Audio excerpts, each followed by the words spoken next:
Hey guys, it is Monday here in West Virginia, and it's my favorite day of the week because it's Mopar Monday. Usually everybody hates Mondays, but because I do my Mopar Monday video, I actually look forward to Monday. But that's about the only reason I look forward to Monday. I'm just like everyone else. I kind of dread Mondays besides this aspect of it. So anyways, today we're taking a look at some e-bodies again. And today we're focused on the 1970 Plymouth Cuda. And we've got two older releases and two fairly new releases. Probably say they were from the past 5 years. The older releases are actually from the first couple of years Greenlight started out, I think from 07 or 08. And they're pretty limited too. We're going to go ahead and crack open those first, and then we'll move on to the newer pieces. So these guys, I'll show you together. They're both in the same kind of package. And I used to think that the card art distinguished the car, but it doesn't. They're both white striped cars in the package. The only difference is the cars themselves. And these were fairly limited. As you could see, one of 700 and one of 700. I'm not sure they made green machines of these. I believe they did, but I can't say 100% sure on that. And honestly, these are really cool looking cars. These are from Diecast.com. So this is a promo thing that they did. Greenlight Garage, greenlightsgarage.com was founded September 1st, 2006. As a place for information and collectors to come together. We have a green machine guide, chat boards, and the latest information on Greenlight. Stop by and check us out. And www.greenlightgarage.com. That used to be the main way of collectors discussing things with the founders and owners of Greenlight and other collectors until Facebook and other social media came around. It says ordering info, www.renodiecast.com, 1970 Plymouth Hemi Cuda, Greenlight Collectibles exclusive. So copyright 2007. So this is actually a promo for Greenlight itself. So that's kind of cool. Now I've already taken these loose. Actually, the glue wasn't that strong. They just kind of fell off the card. And this is really cool. This is actually the better one. The other one has some spots in the paint. Not really paint rash, but like it got dirt in the paint when they were producing them. But this one is almost flawless. It's a beautiful car. Love the white hockey stick stripe. It looks cool. And the red center 70 grill is pretty sweet. And it's got the shaker. And let's see if we can get this hood open. I was having a problem with it the other day. It did not want to open at all. I think we're going to have it same. There we go. Maybe not. So as you can see, it's got the big elephant engine. And I don't know. It's really hard to tell with Greenlight engines if it's a Hemi or if it's a 440. It says it's supposed to be a 440, so we'll go with that. I mean, it's supposed to be a Hemi, yes. So we're going to go with that, not a 440. But yeah, everything else is really nice. Love the shaker hoods. Nice detailed interior. It's hard to see the details, obviously, because it's black. They have the louvered rocker trim. That is very cool. And this number is 124. And as they said, there's only 700 made of each one of them. So really cool with Mopar rallies. So that is number one variant, and here's the number two variant. And it says the exact same stuff, so we're not going to go over it. It's the exact same package. So anyways, this is the red stripe. It's got the hockey stick stripe. This side looks really good. Now, the side that was facing out is the one with issues. Usually it's the one facing in that's touching the plastic blister insert. But as I said, it's not really like paint rash. It's more like there's something in the paint or something went wrong with when they were painting it. Because rashing looks a lot worse than that. It's like really like sandpaper in certain areas. And usually it happens on the top of the deck lid, not on the roof, because these are plastic roofs. And if you guys don't know, they use the same casting for the convertibles too. And then when they make a hardtop, they just make a plastic, well, roof for it. And then with the convertible, it's just the windshield and the A-pillars. And the interior bucket for the convertible has a little boot on it. And that's about the only thing. So, back to the car. Usually there would be like some kind of rash on the hood or deck lid, but really there's not. It's just a few little spots on the side here, which aren't that bad actually, especially looking at it through the camera. Now, if you have it in your hand, looking at it in person, it's a little more obvious. But yeah, I got both of these. Now there is another one that's very limited that I'd like to get.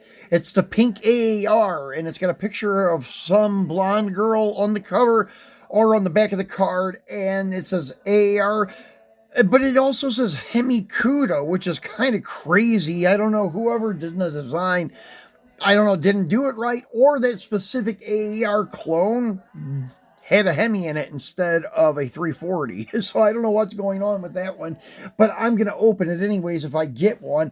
I think it was limited to 1,000. It's got black Mopar rallies on it, which I would end up painting those silver or chrome and putting it on display like that because I want it to look more original instead of having blacked out rallies. But anyways, I found a couple on eBay for 20 bucks. That's not too bad, but they want like $12 for shipping, which is crazy.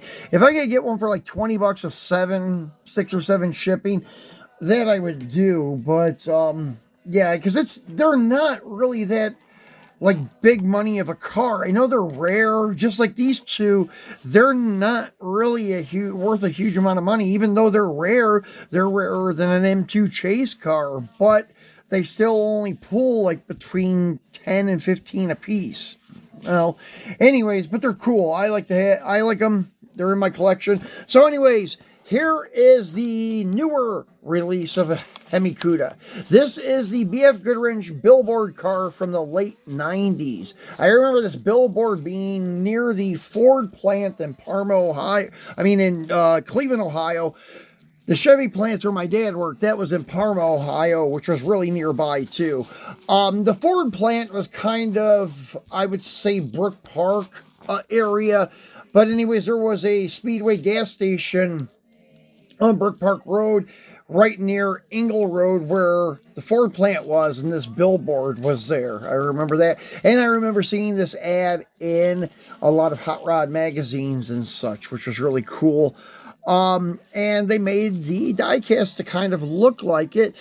And I'm just going to leave this one alone with these wheels. I would like to try to make them look more original, but these are tastefully done. They're not huge diameter. They have a nice sidewall and white letter BF Goodrich. So it's like a hot rod from the 90s. Now, this car originally came out in probably 2019. It has a 2018 copyright date. There's another one that I will be picking up too. It is the pink, TA Challenger that is also on the same type of display, except the background's pink, obviously, because it's done in the Moulin Rouge or Panther pink. So anyways, let's get this guy out and take a look at him. And these things are hard to come by. The Cuda, and there's a few other of these vintage ad series cars from B.F. Goodrich that are pretty hard to find, like the Corvette one. I had a couple of them, but I sold them, but those are really hard to come by. They weren't like limited production. I think they all had the same amount of production, but for some reason, the Corvette is very scarce, and the Cuda is beginning to be that way too. The Challenger is still readily available on eBay if you decide you want one, and it's got the exact same wheels on it too. So pretty cool car. It looks like sometimes they don't seat the chassis on right. They're cocked sometimes. This one looks okay. I actually had a couple really bad ones when I opened them. I had to return them when I lived in the Philippines because they looked like they had the hydraulics, like side to side action, like that. So, and there's nothing I could do with it because they're riveted together unless I wanted to drill the rivets and then reposition it and put screws or just glue it back on. But I didn't want to do that. So here, he's under 1,000 too with the production number. That's kind of cool. Nice looking car though. I love this green, yellow or green, whatever you want to call it. That's not the Sassy Grace. I think that's like lemon twist or mellow yellow, something like that. I can't remember the name of the color. I may be right, I may be wrong. So, but anyways, we were talking about Panther Pink before, or Moulin Rouge. Well, here it is on a pretty rare Cuda. This thing went for some big bucks at the Barrett Jackson auction in, I think, Vegas. I was going to say Scottsdale, but I would have been wrong. Sold in Las Vegas in 2023 for $176,000. And this is from 2024 copyright, so it must have been released in 2025, I think. This is the Series 14, but they're already up to like 19. They crank out the Barrett Jackson series. I think I was telling you guys that before when we were unboxing a couple of these the other week. They just put out Barrett Jackson series like there's no tomorrow because they used to have the auction block series, which contained Barrett Jackson and the Mecum, and they had released, I think, almost 20 releases of the auction block. Then they started doing Barrett Jackson on their own, and the Barrett Jackson series, as I said, they're already upwards of, I think, series 20 now for the Barrett Jackson. Now, the Mecum series, those only pop up every once in a while. I don't even know if they number that series. It's just limited here and there it comes up. But anyways, this car, let's read why it's sold for so much, and it's not even a big block car. This 1970 Plymouth Cuda is powered by a matching numbers 340 V8 engine with a 4-barrel carburetor and a 727 torque flight automatic. It's not even a 4-speed car.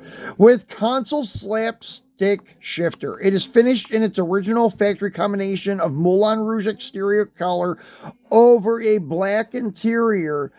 This Cuda is in Galen's registry, and Galen Gover, I think is his name. He's the Mopar guru. If you want to find out about your car, he is the guy to call. So, and it is only one of 4 Moulin Rouge with magenta strobe stripe Cuda 340 hardtops known to exist. Wow, that's cool. This dealer demonstrator is loaded with factory installed options including air conditioning, power steering, power disc brakes, a light package, rear louvered window package, and front and rear spoilers. This car rides on its 15-inch rally wheels wrapped in BF Goodwrench radial tires. Yeah, this thing is pretty sweet. But I just can't see paying almost $200,000 for a small block automatic car. I mean, I don't care about color because you can paint the car whatever you want, but I understand the guys that are going for the numbers matching cars, that they're rarity and stuff. This is one rare fish. I do agree. As you can see, they used the TA Challenger, I mean the AR Cuda base. If you want to see the differences, I can show you right now. Here is the regular Hemi car base, and you can see how it exits out the back, and that's kind of cool. This is the first time I ever noticed where they filled in the rear panel. Usually even the AAR Cudas, they still had the cutouts in the back, so they finally done away with that. But they put this chassis on the wrong car. I don't think that car had the exits in front of the rear tires. I think they screwed up and did that because they thought, well, all small block cars had exhaust like that, and that's not true. Only the AAR Cuda and TA Challenger small block cars had the exhaust like this. where the inlet and outlet are on the same side of the muffler, and it exited in front of the rear tires. But that's cool because the other ones looked a little bit weird because they had the cutouts back here, but the exhaust exit here. But as I said, I think they made a mistake because it was a small block car. But it's just not the correct small block car for this chassis and exhaust setup. But really cool car. Really glad to put this in my Mopar collection because it is just a very cool looking car with that dark pink with the light pink contrasting on it. It's actually really cool. And when I first seen it, I was like, oh wow, it's an AAR Cuda. So I kind of thought the same thing as maybe the design guys at Greenlight because I seen the stripe, and we don't have an AAR Cuda. Hold on one second. All right, guys, I grabbed some of my AARs. Actually, I only have 3 of them. And actually, I think I made a mistake by saying that about the rear tail panel. No, actually, I'm not wrong. The yellow one from Graveyard Cars, it's a more recent release from the past couple of years. Because I actually found this on the pegs at Walmart couple of years ago, maybe even just a year ago. But see, it doesn't have any cutouts either. It's done properly, and you can see how the exhaust exits there. Now the strobe stripe looks just like the AAR stripe without the AAR logo. So that's when I first seen that. I thought that was, but then I noticed the hood wasn't correct. This is the AAR hood here, and they were all done in matte black finish because I believe they were glass hoods.